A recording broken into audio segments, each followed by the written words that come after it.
Assalamualaikum warahmatullahi wabarakatuh.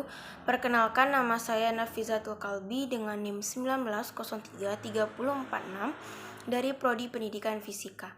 Baiklah, pada tugas administrasi dan supervisi pendidikan kali ini, saya akan membuat video mengenai resume administrasi Husmas. Yang mana yang perlu kita ketahui yaitu yang pertama, pengertian administrasi, hubungan sekolah dan masyarakat. Yang pertama yaitu Husmas adalah suatu proses komunikasi antara sekolah dan masyarakat untuk meningkatkan pengertian masyarakat tentang kebutuhan serta kegiatan pendidikan, serta mendorong minat dan kerjasama masyarakat dalam peningkatan dan pengembangan sekolah. Definisi tersebut mengandung beberapa elemen penting, yaitu yang pertama, adanya kepentingan yang sama antara sekolah dan masyarakat. Lalu ada untuk memenuhi harapan masyarakat itu, masyarakat perlu berperan serta dalam pengembangan sekolah. Lalu yang terakhir, untuk meningkatkan peran serta itu diperlukan kerjasama yang baik melalui komunikasi dua arah yang efisien. Selanjutnya yaitu ada prinsip dan teknik administrasi hubungan sekolah dan masyarakat. Yang pertama yaitu prinsip administrasi hubungan sekolah dan masyarakat, ada integrity, yaitu mengandung makna bahwa semua kegiatan hubungan sekolah dengan masyarakat harus terpadu dalam arti apa yang dijelaskan, disampaikan, dan disuguhkan kepada masyarakat harus informasi yang terpadu antara informasi kegiatan akademik maupun informasi kegiatan yang bersifat non-akademik. Lalu biasanya sering terjadi di sekolah yang tidak menginformasikan atau menutupi sesuatu yang sebenarnya menjadi masalah sekolah dan perlu sedini mungkin mengantisipasinya. Hal ini sangat penting untuk meningkatkan penilaian dan kepercayaan masyarakat atau orang tua murid terhadap sekolah. Atau dengan kata lain, transparansi sekolah sangat diperlukan. Lebih-lebih dalam era reformasi dan abad reformasi ini, masyarakat akan semakin kritis dan berani memberikan penilaian secara langsung terhadap sekolah. Selanjutnya yaitu ada continuity. Prinsip ini berarti bahwa pelaksanaan hubungan sekolah dengan masyarakat harus dilakukan secara terus-menerus. Jadi pelaksanaan hubungan sekolah dengan masyarakat tidak hanya dilakukan secara insidental atau sewaktu-waktu, misalnya satu kali dalam 1 tahun atau sekali dalam 1 semester, hanya dilakukan oleh sekolah pada saat akan meminta bantuan keuangan kepada orang tua atau masyarakat. Hal inilah yang menyebabkan masyarakat selalu beranggapan apabila ada panggilan sekolah untuk datang ke sekolah selalu dikaitkan dengan uang. Akibatnya, mereka cenderung untuk tidak menghadiri atau sekedar mewakilkan kepada orang lain untuk menghadiri undangan sekolah. Apabila ini terkondisi, maka sekolah akan sulit mendapat dukungan yang kuat dari semua orang tua murid dan masyarakat. Lalu yang ketiga ada simplicity. Prinsip ini menghendaki agar dalam proses hubungan sekolah dengan masyarakat yang dilakukan, baik komunikasi baik komunikasi personal maupun komunikasi kelompok, pihak memberi informasi dapat menyederhanakan berbagai informasi yang disajikan kepada masyarakat. Informasi yang disajikan kepada masyarakat melalui pertemuan langsung maupun melalui media hendaknya disajikan dalam bentuk sederhana sesuai dengan kondisi dan karakteristik pendengar atau masyarakat setempat. Prinsip kesederhanaan ini juga mengandung makna bahwa informasi yang disajikan dinyatakan dengan kata-kata yang penuh persahabatan dan mudah dimengerti. Banyak masyarakat yang tidak memahami istilah-istilah yang sangat ilmiah Oleh sebab itu, penggunaan istilah sedapat mungkin disesuaikan dengan tingkat pemahaman masyarakat. Lalu yang keempat itu ada coverage, yang artinya kegiatan pemberian informasi hendaknya menyeluruh dan mencangkup semua aspek, faktor, atau substansi yang perlu disampaikan dan diketahui oleh masyarakat. Misalnya, program ekstrakurikuler, kegiatan kurikuler, remedial teaching, dan lain-lain kegiatan.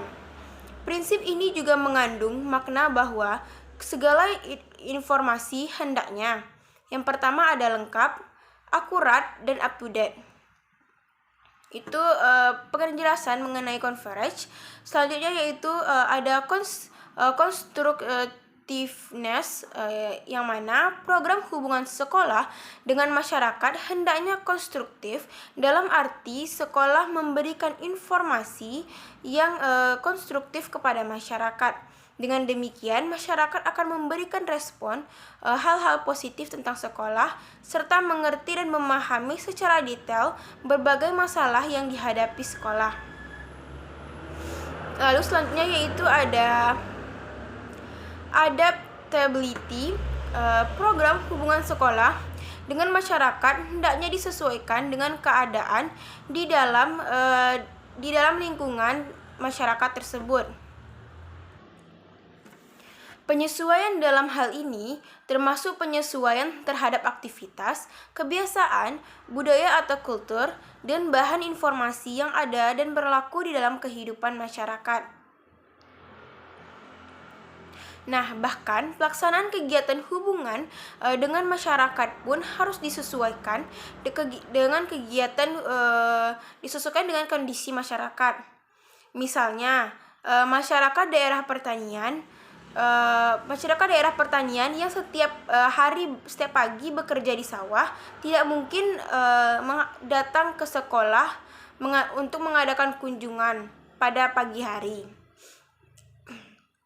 Selanjutnya yaitu ada teknik administrasi hubungan sekolah dan masyarakat, yang mana kenyataan membuktikan hubungan sekolah dengan masyarakat tidak selalu baik. Berbagai kendala yang sering ditemukan antara lain yaitu komunikasi yang terhambat dan tidak profesional, lalu ada tindak lanjut program yang tidak lancar dan pengawasan yang tidak terstruktur. Lalu ada untuk mengatasi berbagai kendala tersebut, beberapa hal bisa menjadi alternatif. Adanya laporan berkala mengenai berbagai kegiatan sekolah serta keuangannya, lalu diadakannya berbagai kegiatan yang mengakrabkan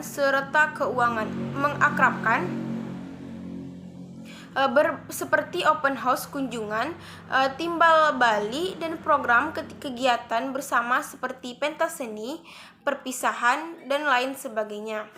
Lalu ada sejumlah teknik yang kiranya dapat diterapkan lembaga pendidikan. Nah, teknik-teknik tersebut dapat dikelompokkan menjadi 4, yaitu yang pertama ada teknik tertulis, teknik lisan, teknik peragaan, dan terakhir itu teknik elektronik. Yang pertama yaitu ada teknik tertulis. Teknik tertulis ini terdapat beberapa poin. Yang pertama yaitu buku kecil pada permulaan tahun ajaran. Nah, ini isinya dijelaskan tentang tata tertib, syarat-syarat masuk, hari-hari libur, hari-hari efektif. Kemudian buku kecil ini dibagikan kepada orang tua murid. Hal ini biasanya dilaksanakan pada taman kanak-kanak atau TK. Selanjutnya itu pamflet. Pamflet ini merupakan selebaran yang biasanya berisi tentang sejarah lembaga pendidikan tersebut. Pamflet ini selain dibagikan ke wali murid, juga bisa disebarkan ke masyarakat umum. Selain itu juga dapat menumbuhkan pengertian masyarakat sekaligus untuk promosi lembaga. Lalu selanjutnya yaitu ada berita kegiatan murid, lalu ada catatan berita gembira, dan yang terakhir yaitu buku kecil tentang cara membimbing anak. Lalu yang kedua itu ada teknik lisan. Hubungan sekolah dengan masyarakat dapat juga dilakukan dengan menggunakan teknik lisan, yang mana yaitu yang pertama ada kunjungan rumah, lalu ada panggilan orang tua, ada pertemuan, lalu ada teknik peragaan, dan yang terakhir ada teknik elektronik, yang mana seiring dengan perkembangan teknologi elektronik, maka dalam mengakrabkan sekolah dengan orang tua murid dan masyarakat, pihak sekolah dapat menggunakan sarana elektronik, misalnya dengan telepon, televisi, ataupun radio, sekaligus sebagai sarana untuk promosi pendidikan. Nah, itu tadi tekniknya. Ada teknik lisan, ada teknik tertulis. Selanjutnya yaitu ada proses administrasi hubungan sekolah dan masyarakat. Yang pertama yaitu ada penyusunan program. Penyusunan program Husmas memperhatikan dana yang tersedia, ciri masyarakat, daerah jangkauan, sarana atau media, dan teknik yang akan digunakan dalam mengadakan Husmas tersebut. Lalu ada pelaksanaan atau pengorganisasian. Dalam pelaksanaan Husmas perlu diperhatikan koordinasi antara berbagai bagian dan kegiatan, dan di dalam penggunaan waktu perlu adanya sinkronisasi. Lalu yang terakhir itu ada pengawasan. Pengawasan Husmas ini dapat dievaluasi melalui 2 kriteria, yaitu yang pertama ada efektivitas, yaitu sejauh apa tujuannya tercapai. Lalu ada efisiensi, yaitu mengenai sumber dan potensi dengan baik. Nah, yang terakhir yaitu ada peran personil sekolah dalam administrasi Husmas, yaitu seperti guru. Guru merupakan kunci penting dalam kegiatan Husmas di sekolah menengah. Ada beberapa hal yang dapat dilakukan guru dalam kegiatan Husmas, yaitu yang pertama, membantu di sekolah dalam melaksanakan teknik-teknik Husmas. Lalu yang kedua yaitu membantu membuat dirinya lebih baik lagi dalam bermasyarakat. Dan yang terakhir yaitu dalam melaksanakan semua itu, guru harus melaksanakan kode etiknya atau kode etik guru. Nah, sekian penjelasan dari saya mengenai resume administrasi Husmas atau administrasi hubungan sekolah dan masyarakat. Sekian penjelasan dari saya akhiri dengan wassalamualaikum warahmatullahi wabarakatuh.